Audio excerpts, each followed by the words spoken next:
Terlalu, 4 orang oknum Satpol PP di Batam, Kepulauan Riau, tega merampas uang milik pengemis berkebutuhan khusus.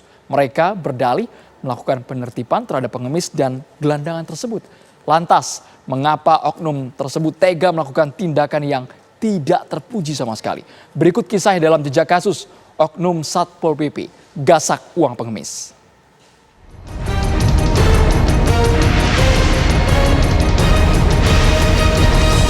Kalau ini uang aja diambil, urusan saya dilepaskan karena saya nggak bisa melawan, Pak.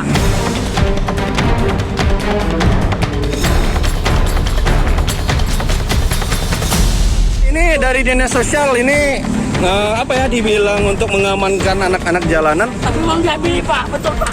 Hah? Uang saya diambil, Pak. Bapak tunggu dulu, Bang.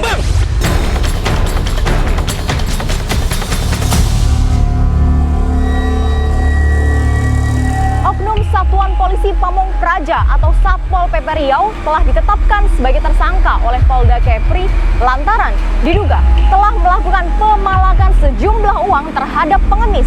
Lalu bagaimanakah aksi pemalakan ini terjadi? Berikut jejak kasus.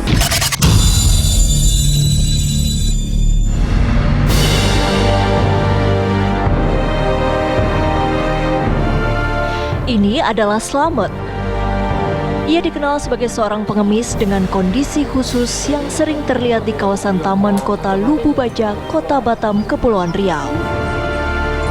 Slamet sadar jika pekerjaannya ini sering bersinggungan dengan polisi Pamong Praja.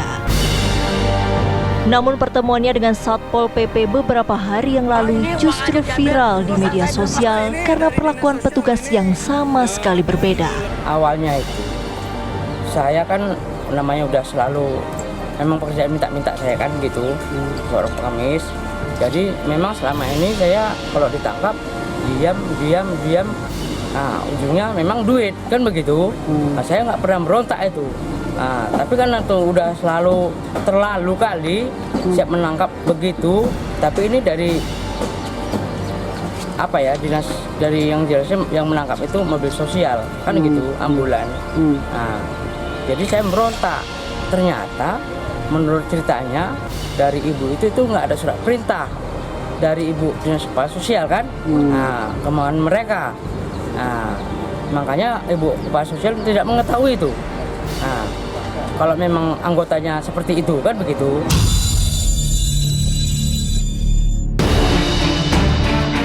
Menjadi pengemis bagi Slamet bukan tanpa alasan. Kondisi khusus yang dialaminya membuat sulit untuk beraktivitas. Ia juga ingin lepas dari pekerjaan jalanan ini. Turun jalan sebetulnya sih ya udah lama ya kayak saya bilang kan itu kan. Tapi memang penghasilan itu bukannya harus turun di jalan itu penghasilan uang besar. Kalau memang besar, untuk apa saya terus kayak gini pekerjaan saya kan begitu. Macam mana lah keadaan saya memang udah nasibnya seperti ini, kerja berat pun nggak bisa. Ya sebisa saya lah, semampu saya lah apa yang bisa saya kerjakan. Jadi maksud saya mau merubah nasib. Macam mana biar supaya saya ini pekerjaan saya tidak lagi di persimpangan jalan. Kalau ini uang aja diambil, urusan saya dilepaskan karena saya nggak bisa melawan, Pak. Video Slamet berawal dari dirinya yang diamankan oleh oknum petugas Satpol PP. Ya itu memang mobilnya mobil. Namun sudah jatuh tertimpa tangga, bukannya dibawa ke kantor dinas sosial untuk didata dan dibina, ia justru ditinggalkan di simpang lampu merah Universitas Internasional Batam tanpa alasan yang jelas. Saya kan baru-baru ditangkap, Pak, ya. Sampai mau sama mobil sosial ini. Tapi kalau mobil Satpol PP yang pakai kering itu langsung bawa kantor. Kan gitu, Pak. Kalau ini uang aja diambil, urusan saya dilepaskan karena saya nggak bisa melawan, Pak. Aksi ini pun direkam seorang warga yang melintas. Saat ditanya, Slamet pun berteriak lantaran uang yang ia miliki dirampas oknum Satpol PP. Lalu uang Bapak diambil benar? Ya benar itu, Pak. Uang Bapak diambil? Ya selalu. Kalau ibaratnya dapat 200 paling saya kan nanti ongkos ojeknya aja, Pak. Jadi Bapak selalu diturun di jalan? Di jalan, Pak. Pokoknya tempatnya sepi-sepi.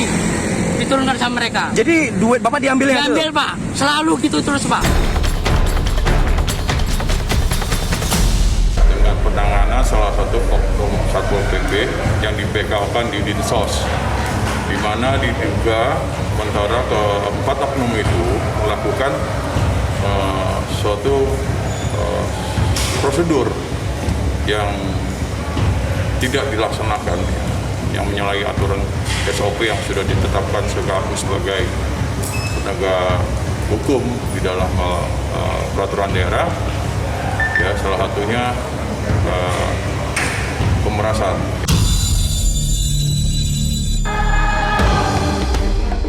Diketahui para pelaku perampasan adalah MR, S, KS, serta JB. Mereka adalah petugas Satpol PP di Dinas Sosial Kota Batam. 1 di antara 4 pelaku ternyata berstatus sebagai aparatur sipil negara dan 3 lainnya pegawai honorer yang baru bekerja selama 3 tahun.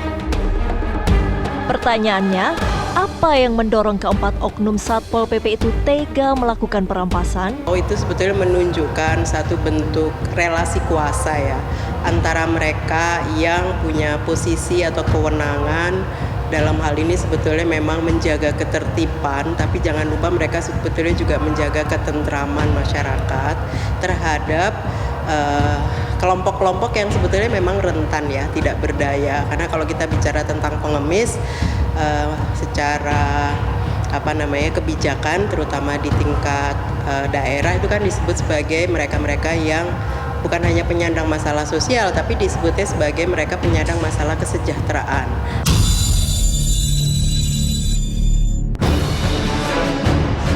Kini keempat oknum Satpol PP telah ditetapkan sebagai tersangka. Mereka dijerat pasal 368 KUHP tentang pemerasan dan pengancaman. Kalau ini uang aja diambil, urusan saya dilepaskan karena saya nggak bisa melawan, Pak.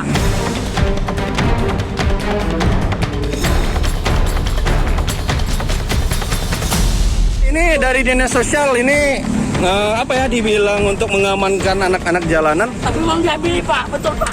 Hah? Uang saya diambil, Pak. Bang, tunggu dulu, Bang.